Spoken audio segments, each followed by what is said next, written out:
Here is exactly what 140 projects taught me about game dev. 140 projects over the span of 6 years, different clients, different studios, different budgets, and different games. I run service business in game dev. I develop successful game demos for small to middle-sized studios. And here is my LinkedIn, feel free to add me. Some of them turned out exceptional, some of them collapsed when I was beginning, and after all, the patterns are clear. The projects that succeeded and the ones that fell apart have nothing, almost nothing, to do with talent. They have everything to do with how you think before you write a single line of code. I'm going to break down the 7 things that burned into my mind after these many projects. The first project changes everything. I was 16.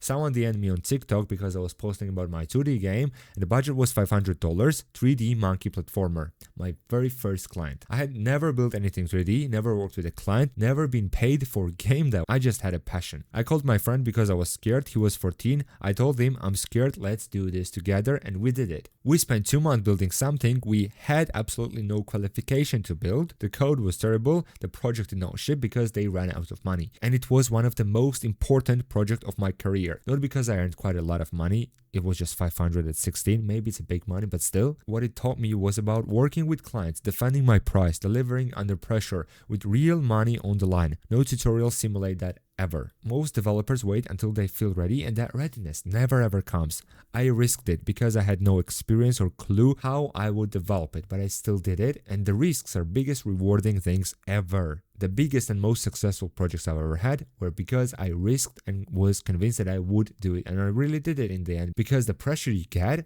forces you to do the maximum and deliver the best exceptional results out there. Projects do not fail because of bad developers. The projects that collapsed, the ones that burned through $15,000 to $25,000 budgets and had nothing to show for that much spending, developers were usually fine, sometimes genuinely talented. The projects failed because nobody was thinking about the bigger picture. No roadmap, no milestone structure, no architectural plan, no scope documentation. I do consulting with small to middle-sized studios, and I see this pattern constantly. The other day I had a client who outsourced to another studio. The studio built everything on a $30 marketplace template. When things broke, and they always do because of this approach, the studio said, we cannot fix it, that's your responsibility. Month of work and thousands of dollars, everything got wasted. Developers buying marketplace gameplay systems and trying to build production games on top of them. That's bizarre. I don't refer to art assets or sounds, those are just fine. Gameplay templates, pre-built controllers, combat systems, traversal systems, those kind of things. The gameplay assets. Problem is not that these are bad, some of them are really bad,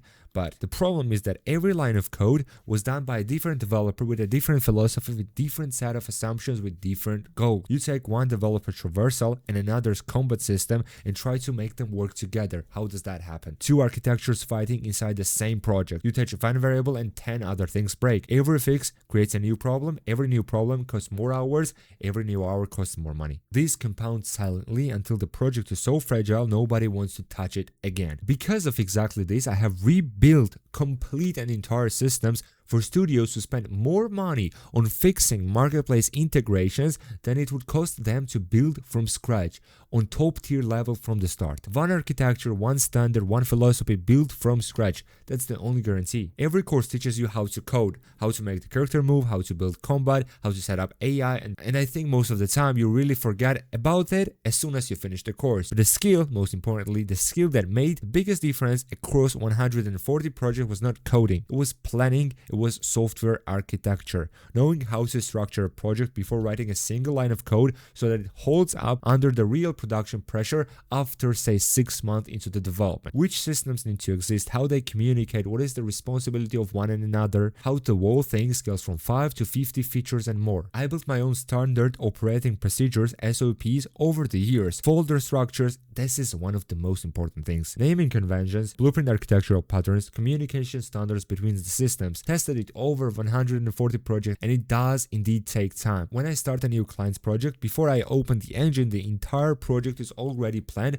so we do not hit the bumps and the obstacles and the project does not fall into the pitfall. That planning phase is the most important and valuable step I bring to any project I work on. And the thing is, almost every developer really skips it. They just start right away. The specialists earn 10 times more. It's not about skill. I used to see developers more skilled than me making a fraction of what I was making making at that time, and also the average developer making serious money. The difference never was the talent, the difference was positioning. 4 rabbits run in 4 directions, they all split in different ways. Chase all 4, you catch none.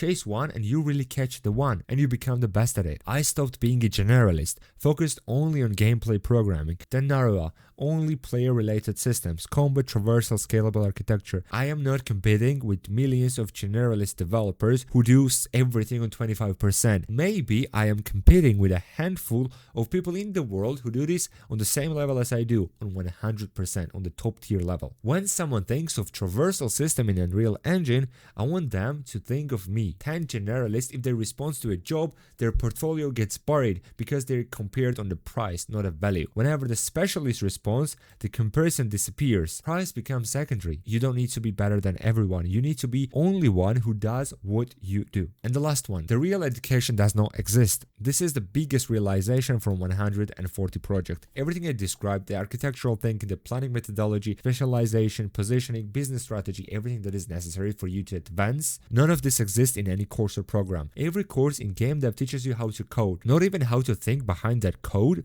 but just how to copy paste their own code. And whether they fulfill that promise is another discussion entirely. But there is zero focus that teaches the thinking behind every decision, the business side, the strategy that determines whether you stay stuck at 2-3k per month or break through premier rates. I figured all of this the hard way. Nobody in game dev taught me business because there was nobody. I was looking for a mentor, but I could not find one who would teach me exactly this, so I had to bring it from other industries. And when I started applying business thinking to game dev, everything changed. Not because I got better at coding, but because I understood who needs what I'm building and how to reach them. But also, the business thinking actually improved my game dev. Better planning, better architecture, better management, and better coding, all proportionally. When you treat your skills as a product that people want to invest real money in, you hold yourself to a completely different level and different standard. The developers who succeed and the developers who stay stuck are not separated by talent. They're separated by how they think about what they do. If you are a game developer and want to advance in career, there is important info for you in the video description. If you are a studio or individual building your game and want to achieve guaranteed success with top tier results, my game development service is the right fit for you. Apply down below.